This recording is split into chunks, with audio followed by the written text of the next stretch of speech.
হামজা চৌধুরীদের কপালে যে কোন দেশের কোচ লেখা আছে তা একমাত্র আল্লাহই ভালো বলতে পারবে।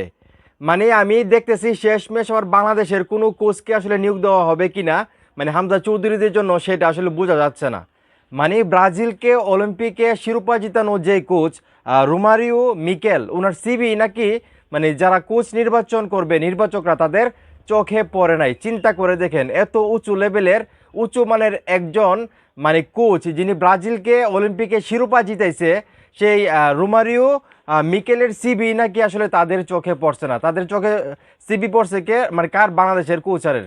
যেখানে মানে 26 জনের ভিতরে মানে আপনারা সবাই জানেন, কি বলবো, বারবার একটা কথা বলতে হয় যে প্রায় 270টা প্লাস সিবি বাংলাদেশের মানে বাবুফেতে জমা পড়ছে, যেখান থেকে অলরেডি 240টা প্লাস সিবি রিজেক্ট করা হয়েছে। এবং এখন লাস্ট পর্যন্ত যেটা বলা হচ্ছে 26টা সিবি তাদের কাছে আছে, বা 26টা কোচকে তারা আসলে ফাইনালিস্ট করছে, এখান থেকে আরও আস্তে আস্তে বাদ দিবে যাচাই বাছাই করার পর। কিন্তু সবচাইতে আশ্চর্যর বিষয়, এই 26 জনের ভিতর বাংলাদেশের নাকি 3জন কোচার, এবং প্রধান কোচার হলেন জুলফিকার মাহমুদ মিন্টু। মানে ওনার নাকি মানে এতটাই যোগ্যতা, মানে যোগ্যতা না বললে ভুল হবে, মানে ওনাকে সম্মান দেখাইতে গিয়ে নাকি আসলে ওনাকে 26 জনের ভিতরে রাখছে। তো ফুটবলটা কি আসলে সম্মানের খেলা নাকি যোগ্যতার খেলা? হামজা চৌধুরীদেরকে কোচিং করানোর মতো যোগ্যতা যদি না থাকে, তাহলে সম্মান দেখায় ওনাকে 26 জনের ভিতরে কেন রাখা হবে, সেটা আমার প্রশ্ন আপনাদের কাছে। আর যেটা বললাম যে আসলে সত্যি বলতে হামজা চৌধুরীদের কপালে কোন দেশের কোচ লেখা আছে সেটা আসলে আমি বুঝতে পারতেছি না, আল্লাহ একমাত্র ভালো বলতে পারবে। মানে আমার মনে হইতেছে শেষমেশ নিয়ে আমরা আবার মানে বাংলাদেশের কোনো লোকাল কোচ দেখতে পারি যে হামজা চৌধুরীদের কোচ হিসেবে নিয়োগ দেওয়া হয়েছে। মানে বাংলাদেশে সবই সম্ভব, আপনারা সবাই জানেন, এটা অসম্ভব বলতে কিছু নাই।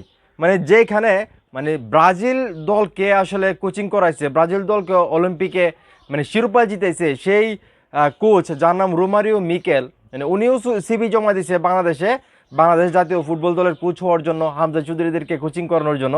কিন্তু ওনার সিবি নাকি আসলে মানে কারো নজরে আসে নাই, মানে উনি ওনাকে রিজেক্ট করে দিচ্ছে, এটা মূল কথা আর কি। তো অনেকেই বলতেছে ওনার সিবি নাকি চোখে পড়ে নাই। এত বড় হাই প্রোফাইল একজন কোচ, যিনি ফিফার তালিকাভুক্ত, যিনি ব্রাজিলের নেইমারদেরকে কোচিং করাইছেন, যিনি ব্রাজিলের মানে ব্রাজিলকে অলিম্পিকে শিরোপা জিতাইছেন, সেই কোচের প্রোফাইল বা সিবি নাকি মানে আমাদের নির্বাচকদের চোখে পড়ছে না। ভাই আল্লাহ জানে মানে বাংলাদেশের কপালে কি আছে, হামজা চৌধুরীদের কপালে কোন দেশের কোচ আছে, মানে আমি কিছুই বুঝতেছি না ভাই। আবার সিন্ডিকেটের কবলে পড়ে কিনা, মানে আপনারা তো সবাই জানেন বাংলাদেশে তো এই যে এটা খাওয়ার মানুষ বেশি, সিন্ডিকেট বেশি, সব মিলিয়ে জিলিয়া ফাইনাল রিপোর্টটা কি আসে সেটা আসলে সময় বলে দেবে।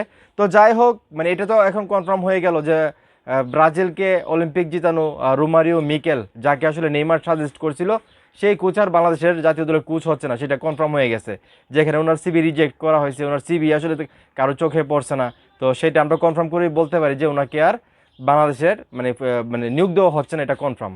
তো যাই হোক, এখন এই মুহূর্তে যারা আমার এই ভিডিও দেখতেছেন, এই যে আমি বললাম যে হামজা চৌধুরীদের কোচ আসলে কে হবে সেটা আমাদের বলা সম্ভব না, একমাত্র আল্লাহ ভালো বলতে পারে। এবং আমি যে ভয়টা পাইতেছি যে ফাইনালি নিয়ে আমরা গিয়ে দেখি যে আসলে বাংলাদেশের কোনো কোচকে মানে মেইন কোচ হিসেবে বা হেড কোচ হিসেবে আসলে নিয়োগ দেওয়া হয়েছে হামজা চৌধুরীদের, এটা কি আসলে সম্ভব কিনা, আপনাদের কি মনে হয় আমি যে কথা বলতেছি কিনা, মানে সেটা অবশ্যই কমেন্ট করে জানাবেন। ভিডিওটা ভালো লাগলে অবশ্যই শেয়ার করবেন।